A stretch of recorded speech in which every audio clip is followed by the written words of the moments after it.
take out their power spikes. I think it was just super clinical. Just well played. Well, let's see if Beast Coast can do it again here. Maybe a quick series after all. Game 2, we've got a draft. Let's hop on in. Team pick. All right. No nicks, as per usual. But Clockwork now making his way into the first ban duo here. Back to the first pick, Mirana for Beast Coast, and a snap from the Latam defenders into the Undying. All right. This doesn't want to die 12 times again. Picks the Undying. What? Okay. All right. Excuse me? Is that Undying into Mirana? Trent, isn't this where we yes. insert the conversation where the hero matchup's bad, but something power spikes, flow Yeah, but of it's the game? the first pick. Like, is that really how busted Undying is? I don't know if he's that busted that you could just pick him directly into one of the best supports. If they're like, oh, well, this way Chris Luck won't play it. That's like, I don't know. Yeah. I do feel your pain here. It's, I mean, it is good for the lane, right? As long as it's good for the lane, and as long as the Undying can get some good high ground tombstones, it might not matter that much that Mirana has lived to take it out. It's true. Ooh. And look at that. There you go, Shaman.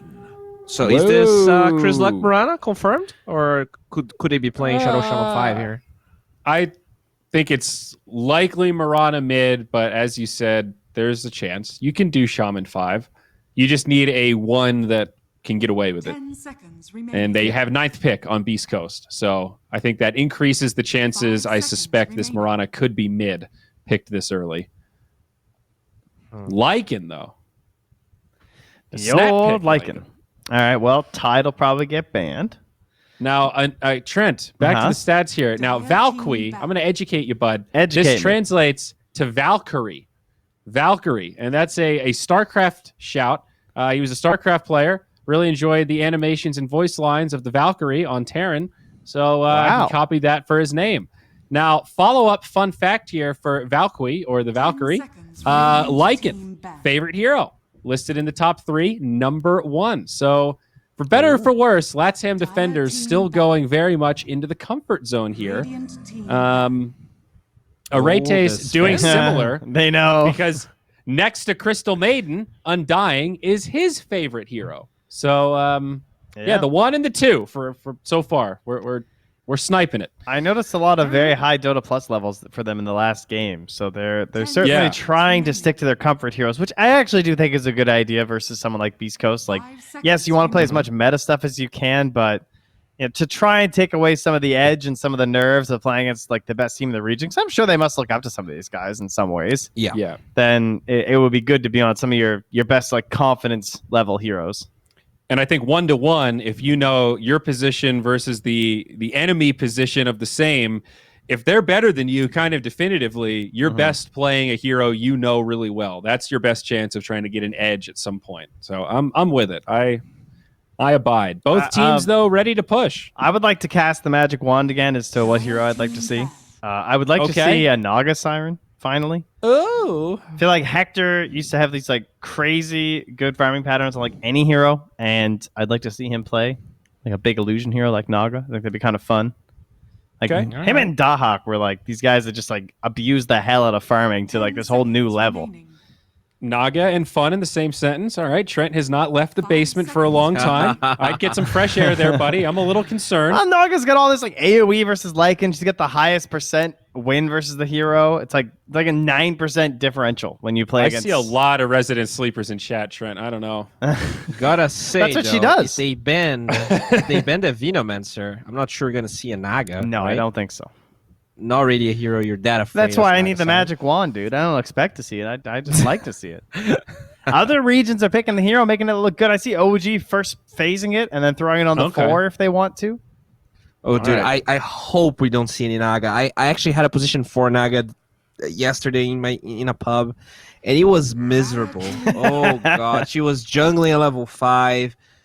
Please, no Naga, man. I'm actually gonna use the wand to cancel your Naga. Sorry. Damn. It's fair. It's fair. You made the rules. It's all right. All right, now, Trent, I do want to hit you with one other data point here. Arates, the name, there's a very simple story behind this. No, it translates to earrings. 5 seconds. And one time he wore earrings to a local tournament, and then it just kind of stuck. So there you go. Wow. He's the earrings guy. That is literally what Arates means. Is that what they yelled at him, like to try and like flame? Hey, earrings! And he embraced it. You guy with the earrings. You with Get the over here. earrings. We need a position 5. Stop You play CM? feeding earrings. Sit down. Whoa, Bat Rider Earth Spirit. Some big boys on the defenders. Okay. Tanky. So in case this Lycan, I mean, from what I actually gather, Cuckoohook doesn't play a lot of Lycan. So if this is mid Lycan or offlane Lycan, like as I already said with Valky, they do have this Bat Rider to try and lane with it. Yeah, I'd be dodging that. Yeah, not a fun lane for the Lycan. No boots. Yeah, that's not the Lycan life, that's for sure. I'm already kind of scared for Latam, I gotta say. I just feels like they're gonna get baited into picking Legion. That's my prediction. No way. Good. It's definitely 3 Lycan. Well, it's Yeah, just I think like so. you look at the current state and you're like, oh, we don't have anything versus the Bat, but they go for the Weaver instead, which theoretically can get an answer at some point. It's kind of Yeah, that old Aghanims, huh? Forgot about that guy. and you lane well versus Bat Rider because you can like run away. Wow. Coochie. Didn't we see a Bat Rider solo kill a Weaver? Yes, we did. We did. We did. So you can lane well, just don't get greedy with your early levels of Shikuchi. That's the number one goal. All right. So Beastcoast here. No Wraith King, no Sven. What is Chris Luck K1 gonna play this time? Any guesses? We already had Naga from Trent. CK? No Wraith King. Oh, Bloodseeker. CK was a good guess, though. So I guess how do we see these roles? Is this a 3 Bloodseeker, a 2 Bat, and then we're looking for K1, or is this the K1 Bloodseeker? I feel like it's K1 Bloodseeker. I think that's the beauty of it. Yeah, like you could play him 1, 2, and 3. Yeah, I think I it's feel like I've likely seen Whisper. And so they can 5 the Shaman, theoretically. Oh, Yeah. right. Yeah, that's one of those position 1s that can get away with it. There you go. Even could be 4 Bat. This is musical hero right here. Dire team ban. Pac-Man, eh? Bloodseeker is so good versus Lycan. You just rupture him and GG. Pretty good versus same thing Weaver, with too, Weaver. there, bud. Yeah. Yeah. Oh, Slider would have been nasty. That would have been a really good pick, actually. There's the Lycan and the Weaver. Tide is still in after all this. And they actually banned the Visage. A little respect. All right. Don't want to get gargoyled here. Yeah, I think they should ban Tide. Tide looks very strong right now. I agree. Yeah. 10 seconds remaining. If they ban Tide, Timber is also still in. 5 seconds. I think Sand King is really strong too, right? Oh, they take the Timber. I think they got trapped here between the two. A lot of choices. Even Underlord still available. Beastmaster removed. He's not going to be in, but Tide just looks nice. I actually like Underlord here because you can disengage from the Shapeshift, from the Tombstone, and then you can just fight again once those cooldowns are down. I kind of like Zyra's idea. Yeah, you can go either way, I think. Also, pretty good wave clear versus the Lycan push. there's a Dark Seer too. Solid wave clear. Mm-hmm. I mean, they could still even go back for something like a PL if they wanted to, theoretically, right? They could, again, have so many options with the lane flexibility. Dude, the Underlord is so annoying, though. The AoE Pit versus Lycan, Earth Spirit, and Weaver, 3 highly mobile heroes. Having that reliable catch so they can't just run around in the fight gives your team something to fight around. Tide Hunter, Tide Hunter, Tide Hunter. Yeah. Oh, man, Trent wins it. It's always right. Trent. Get him. All right. Don't fix what isn't broken. Invoker? 10 seconds Isn't remaining. I'm assuming. I'm actually thinking this is mid bat with 5 seconds. Shadow Shaman Moran. That's really what they can do. Like they can swap between the Moran and the Bat Rider. I don't think there's a hero Latam can pick that like destroys Their last pick is not strong here. I think they're going to go for some like Queen of Pain type hero. Okay, Storm. Something that can just jungle. Yeah. That's all right. Similar category. Yeah. I think Storm's the better option, of course. Chris like instantly grabs the bat. Yeah. I mean, Storm doesn't care about the Rupture, and I think in that crewmates versus Inverse game, we saw the Storm Spirit destroying the Batrider. I think Analog died twice in that game in the lane. And so this is kind of cool that like Latam defenders, while Beast Coast do have a lot of initiation, like amazing initiation across all 5 of these heroes, Latam defenders have a lot of really mobile, annoying heroes. Like poor Aretes here is probably going to get sacrificed in a lot of these fights, but they've got a lot of screw this, I'm out type heroes on Latam defenders. Yeah, it's true, actually. It's kind of interesting. Like I don't know that it'll work. I'm favoring Beast Coast, but it's an interesting angle on the draft. If they hit the Ravages, though, these fights look pretty brutal. Yeah, I'm with you. Like Ravage into Silence or Lasso, and even just someone getting ruptured. Because you're talking about, we can all run away and stuff, but if one guy gets ruptured, then he either just gets fed to the enemy, or you guys all stand and fight, and you just lose more heroes, you know? And as cool as Aghanim's Weaver sounds, it's Cuckahook Weaver, so I don't think we're going to see that on the 1. That doesn't sound great. So, all right, guys. Is Storm getting Orchid? And if he is, what's your timing prediction? Oh God! All right, I went hard last time. I'm gonna go 13:45. Oh, geez. I'm gonna go 12. 12. Okay. I was gonna say 13-18. Oh. That's all right. So everyone thinks it's going Orchid. Good. Let's Hopefully, go. Coach Gary's. I don't even know if he that is going to written Orchid, down. but if he does. If he does, all right. we've got some Orchid predictions here. I feel like he Bowie won't. the laggard on that. Well, let's I see also what think he happens won't. here. The favorites of Beast Coast, he might not even get the Orchid, but Gary, let's see what happens if he does. Buddy, it's your turn to take it away. It might be another quick one. I hope you're prepared. I'm absolutely prepared. Thank you, Zori. And yeah, I've got all of your timings written down. And Theban, it means it's our turn to make some predictions. First of all, do you think Storm is going to buy Orchid first item? Definitely. Has to. There's no doubt about it. You're against Mirana, Shaman. Got to. Secondly, timing. You first, Gary. You first, Coach Gary, No. since you're the winner. You got last option last time.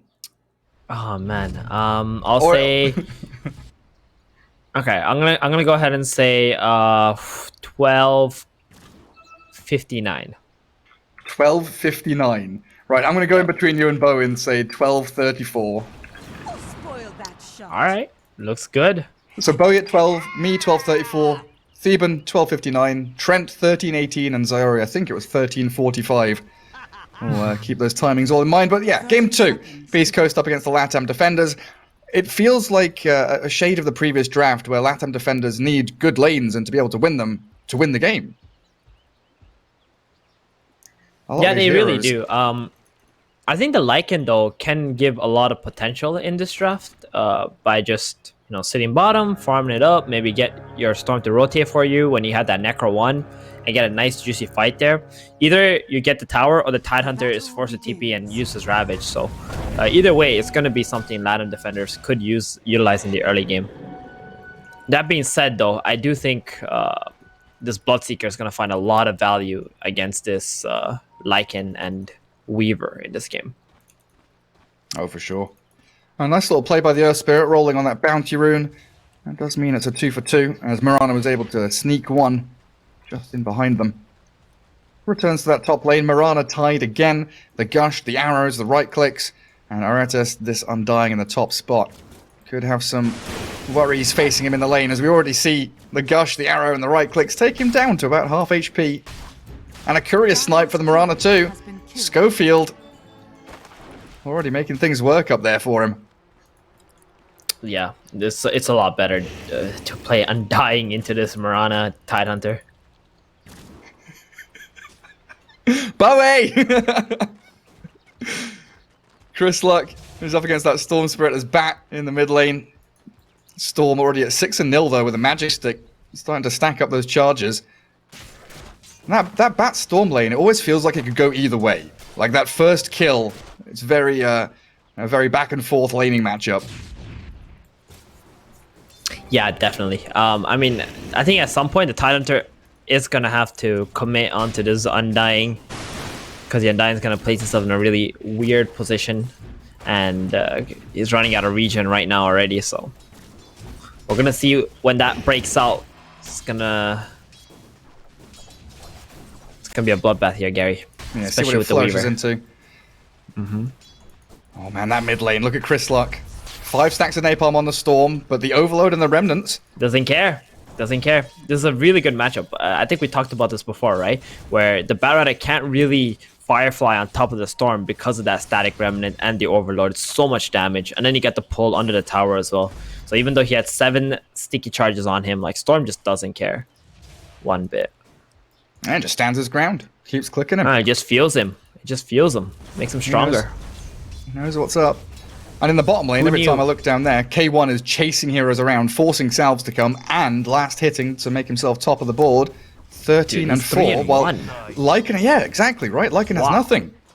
He's getting owned in this lane. I mean, this is... I kind of expected this. Bloodseeker is just incredibly powerful as a safe lane carry right now. But he does skill up level 2 Blood right, though. That is not normal.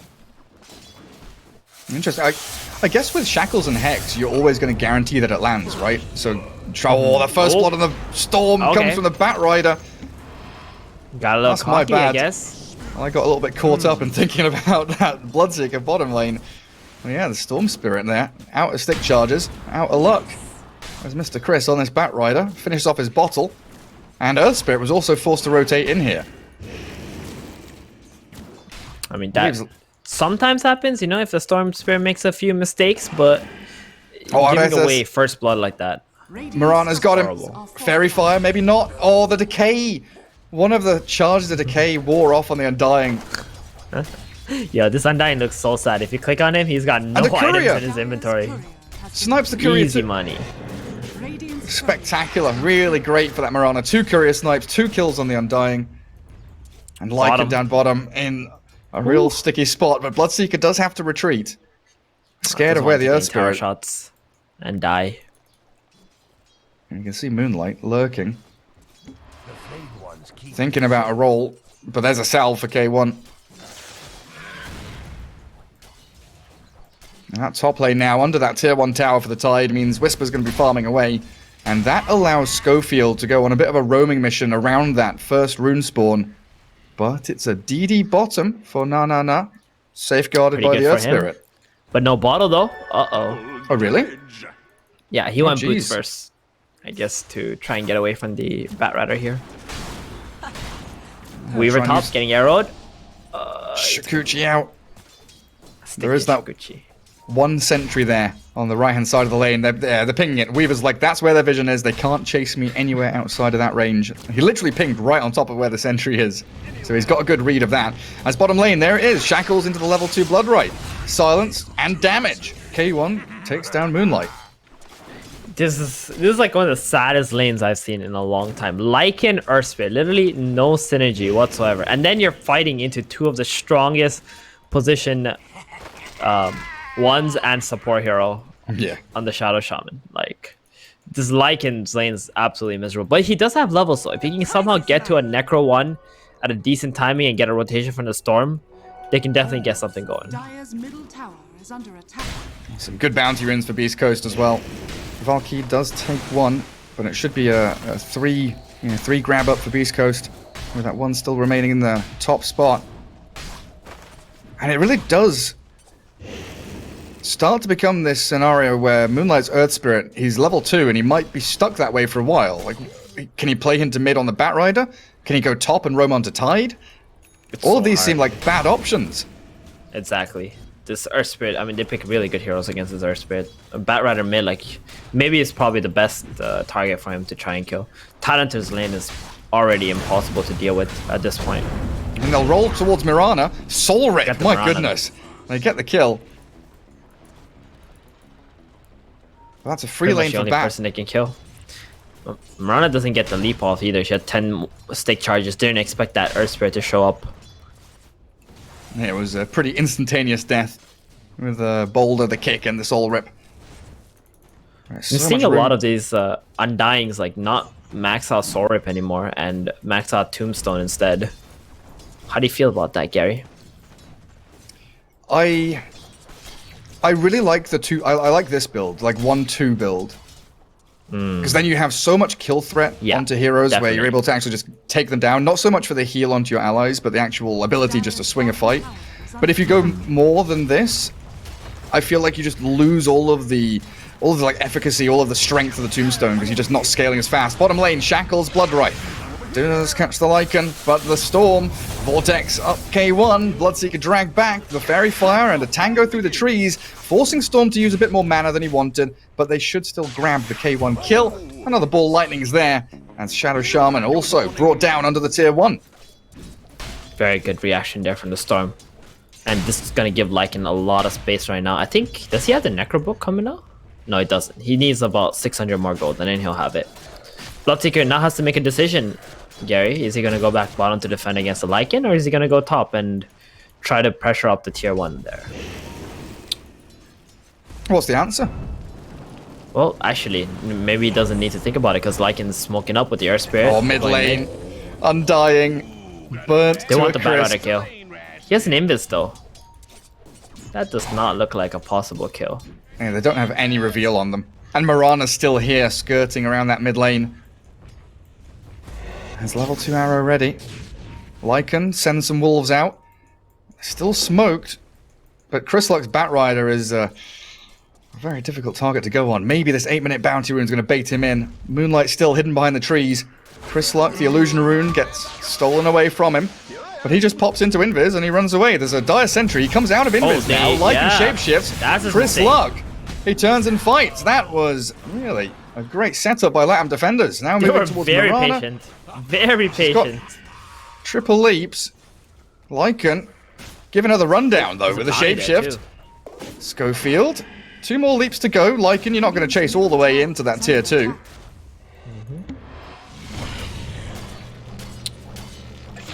Well, they were super patient waiting for it as Undying picked off by K1 in the bottom lane, securing the Bloodseeker. Bit of a return after that death down by the bottom tier 1. It's very farmed on Bloodseeker. Going for that Maelstrom next item. Has it in about 300 gold. It's a very fast Maelstrom with power treads. Yeah, and then you kind of compare him to the Weaver, and then compare the Weaver to the Tide, and you realize, hang on a second, Whisper with 3,500 net worth is having a grand time in that top lane. Things ain't adding up. Hey, he's nearly got Vlad's done, hey? They got the Necro 1 though, at least on the Lycan, so that's gonna help him farm very fast and put some pressure onto this tier 1 tower bottom maybe. We need to see the Storm be more active. I don't think this is the kind of game where you can just sit back and farm up at all. You have a Lycan and a Weaver on your team. You're going to have to make space for these guys so they can make space for you later. Just don't forget Storm is playing that very important secondary game. The race towards Orchid, so we can all figure out who's the winner with our timings. That arrow trying to get in onto the Storm. Undying at this point, he's just a casualty of war every time he steps out onto lane. I don't even know where he died. Yeah, I want to know how many deaths in total he'll have after these 2 games, or after the series. Quite a lot. But they roll on Batrider, unfortunately missing the rolling boulder, and they've lassoed the Storm into the Star Storm. No arrow, though. Firefly's going, but yeah, the arrow did miss, allowing the Storm to get a regen rune and bail away from danger. Pops the regen, trying to ball lightning away from the hit of the Batrider, who gets rolled upon, and the Weaver's arrival, Shikuchi in, Chrysluk. That's looking doesn't dead. have flame break for 3 more seconds. The Batrider's screwed over here. Not getting the follow-up he needed, and the Latam defenders take him down, while the Rupture on Lycan allows K1 and Stinger to chase forward. He's half HP, and that Bloodright's going to be able to secure him. Or maybe not. K1 retreats. Undying. Valky's all right. The Undying keeps them all up and running, allowing the kill on Stinger, while this roll forward, Earth Spirit nearly snipes the Courier. Chain reaction of events there. K1 had to leave that because the Storm's region was still running. The Batrider, last-ditch effort, tried to cancel that region. Nah, didn't let him do it. And then Whisper's Tide comes in, puts himself in front of the tier 1. And that's Nice it. kill on the catapult, and that's done. That's the end of the push. Tide Hunter shows up. All right, guys, pack it up. Time to go home. Time to go jungle. Batrider has his travels now, at least. Oh, Cockahawk. Flame break back into the Firefly. Time lapse away. Chrysluk was just trying to force that ulti out of the Weaver. too. This Weaver is like 2,000 gold behind K1. K1's already at Maelstrom going towards the BKB. Weaver just got his Javelin. My goodness. That's pretty nuts. Terrible. Storm TP's mid to zip into the jungle. That's his home now. Shadow Shaman getting initiated on by Moonlight. Solo Magnetize, and now a Moonlight Shadow with a Blood Right into Shackles. Stinger has found a setup here onto the Earth Spirit, who has 1 charges in a roll, but K1's damage just way too much. Way more than he could handle. Radiant's bottom tower is under attack. Oh, and an arrow on... Oh, if that caught the Undying. I think Schofield is committing for that. Our Spirit doesn't have Magnetize, so this next tower defense mid, it's not going to look too hot. They do have an Arcane Rune on the Storm. They would like to fight. Radiant's bottom tower. Oh, Do you God, have this... he's last Oh, one. no way they caught the Storm. Yep, he's What? dead. Alright, rip. Orchid timing. He's still Wait, but ways how- away. How did he die there? Oh, so I was watching that happen. I saw the Batrider chase him. Storm ran away. Radiant's I look away, and then he's lassoed. That's it. He just lassoed him. He just chased him down and lassoed him. Storm didn't jump away. He didn't want to waste any mana because he had an Arcane Rune. He was hoping that they would just get off him and they would take the fight. Gotcha. And this opens up a tier 1. Serpent Ward's there. And Whisper just frontlining as the shapeshifted Lycan wants to kick off a fight. Storm's TPing in, and there's Moonlight with a roll towards Tide, but this is into Ravage. Tide's just going to use it, catches everybody. Now the retreat from Beast Coast, though, as Valkyrie Lycan shifting forward, but ruptured up, forced the TP. Follow through not available as the roll will move forward, try to save the Storm, but no, it's gone too deep. And Moonlight, he went in for the saving move, but loses his life with Aretes left all alone. It's a double kill for K1, and Beast Coast, they pull the trap card, they suck them in, and they make sure that after that Ravage was used, they got the team fight win. Dire's middle tower They're is out. under attack. I mean, that's all they had to do. They just baited Latin defenders into them. Latin defenders feel like, okay, at this point, we can't really farm our way back into the game. Let's take the fight. But, man, they're really lacking the lockdowns. The Storm pull is pretty much the best spell they got for a lockdown, apart from the Earth Spirit. But Earth Spirit, you know, it's not always guaranteed. It's going to hit somebody. And Undying with level 1 Tombstone. Like, when your fights are so important to get you back in the game, it feels like Tombstone is one of those tools you could have. That's a thorn in the side of Beast Coast, but at level 1, the Maram just hits it a couple of times, and it's all gone. Nah. He's triggered. Has a regen rune bottled. Gonna be able to use it as he gets out of there, and Moonlight, well, yet again baited in by his spirit brother. Oh, man. What was the other game? It was like the Storm and the Earth Spirit. They got some kills together, and this time, this Storm and Earth Spirit are like baiting each other. Yeah. Yeah. We can do it, big brother. Oh, no, we can't. What is the Storm's Orchid timing going to be? It's like past 15 minutes already. So who was the highest? Zyori was the highest, 13:45. He's going to be the closest, but I think everyone's a loser in this scenario. They do jump Whisper, but they've already spent all of their stuns. I'm sorry, but the only loser right now is the one who's not able to still finish the Orchid. He's having a That's why I said we're all losers here. This is a very sad game for Storm Spirit. I mean, he can't really help it though, right? He's got a Lycan and a Weaver on his team. There's no support available for him. Like these are like position 1 heroes on the side lanes, and they just need to farm, and they didn't win their lane either. It's just a disaster all around. They're like backstab position 1s as well. They're not like frontlining or team fight starting pos 1s like a Wraith King, for example. These are heroes that want to backstab, kill supports, and Storm, I mean, all 3 of their cores want to do the same thing. They drop a Tombstone mid as Latam defenders move towards Stinger, but he Serpent Wards and Shackles. It's ended in an instant though. Vortex on the Mirana, and a Ravage from Whisper. It's a huge one, yet again with a Blood Right from K1. He gets a double kill straight out of it. Aretes is going to get hounded by this K1 Bloodseeker now. S&Y, Maelstrom, Treads, and there we go with a triple kill for him. Arrow towards Cocohook's Weaver. He's got time lapse and more Shikuchis up his sleeve. Batrider not going to be able to follow through on it. Dire's middle tower. Try to make But it's another game here where Beast Coast just feel like they are the prime team in South America right now. They're the kings. Untouchable. This is the kings of South America right here. You're watching them play, and for good reason. Dire's middle tower is under attack. You know, a lot of people, Gary, don't know that this team exactly got top 8 at TI. Yeah, when they were infamous, right? Was it Infamous? Was that their team name? I can't remember what the team, but this exact players. It was. I think it was before they became Hamburguesa, the cheeseburger cats or the hamburger cats. It was Beast Coast. Okay, there we go. It was still Beast Coast. Okay. Yes, it was still Beast Coast. I thought it was, but then you know, you made me doubt myself there for a second. So I wasn't sure anymore. Maybe I'm confused. And I will tell you, getting top 8 at TI is not a joke. That is a big deal, and you know they got a good chunk of money and a lot of confidence as well. And it really goes to show in all these games. They find K1. Silencing him up. He's pretty tanky with the Sanjin Yasha though, and yeah, he turns. He realizes they can probably fight this 1v2. Dodges the roll. Stinger's there. Oh, Moonlight.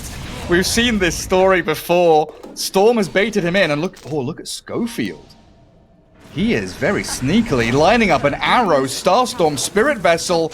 Oh, na, trying to ball lightning away. Spotted under the Thirst, and another Spirit Vessel charge with a Flame Break. That setup from Schofield was gorgeous.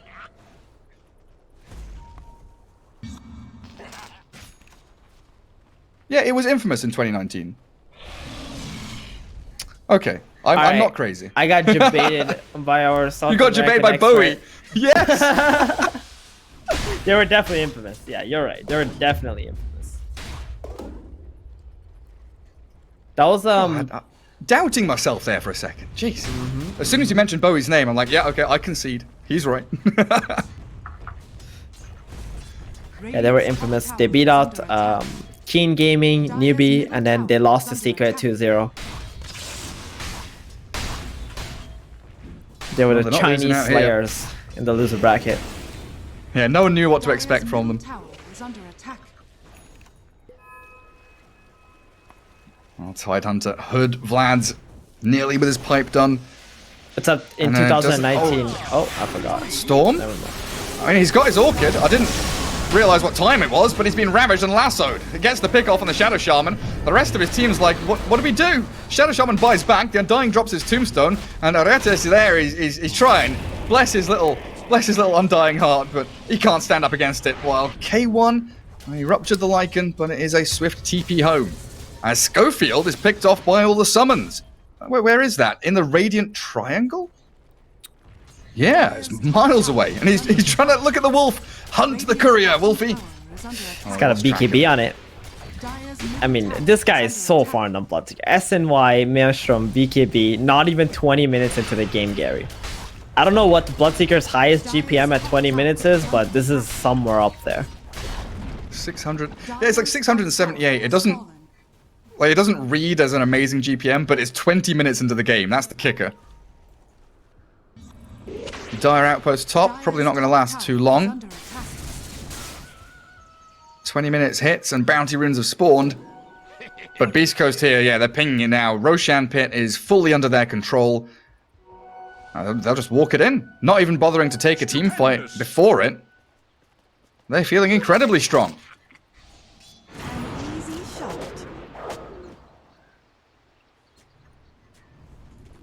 Storm, Earth Spirit, they are mid. I mean, they're in position here to maybe contest it. But one of the big things Latam defenders really lacks is the big team fight. Earth Spirit is their primary hero for that. I mean, they got the tomb, but it's against Marana and also the Shadow Shaman with the wards. And Beast Coast is just a smart team. They're not going to play around these high grounds and let themselves get tombed. Storm does find the zip on the bat. That is a good pick off. They've taken him down low enough that the BKB won't work out for them. But Roshan, it's been claimed by K1, and this Earth Spirit shackled up. Not going to be able to roll away.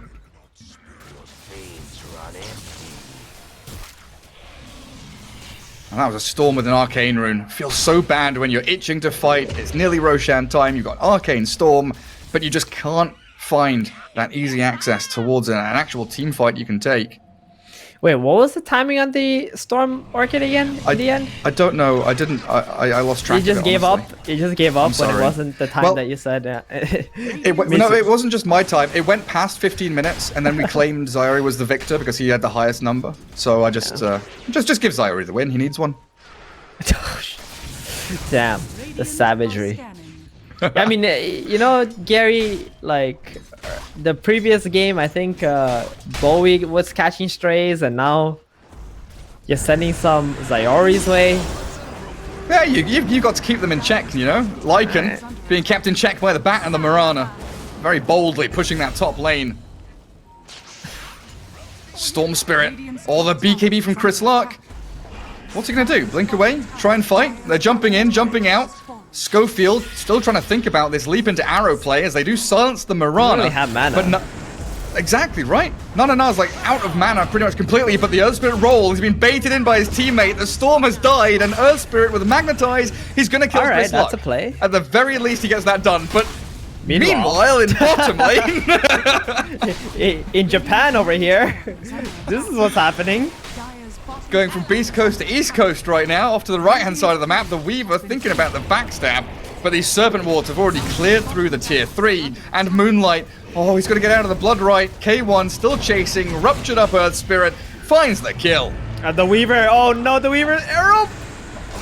What is Weaver up to back there? Just dying as a Ravage from Whisper takes the bug out, dead for 50 seconds, and the Serpent Wards are still up, shredding through the barracks in his bottom lane. Lycan shape-shifting when his Weaver's dead? Let's see what Valkyrie can do, because Storm Spirit zips in, aiming the Shadow Shaman. Moonlight with a good roll. They found a jump onto Schofield's Mirana now, and trying to focus her down, they just pop wands and turn away. Storm's out of mana, Lycan can't stick on a target, and shackled up, he's gonna die. Nah says, stack neutrals. We can come back into this game. Let's go. Just joking. It's over. It's over. Oretes calls GG. Nanana wants out of here as well. Beast Coast, just the shining golden gods of South America right now. They seem untouchable. Absolutely.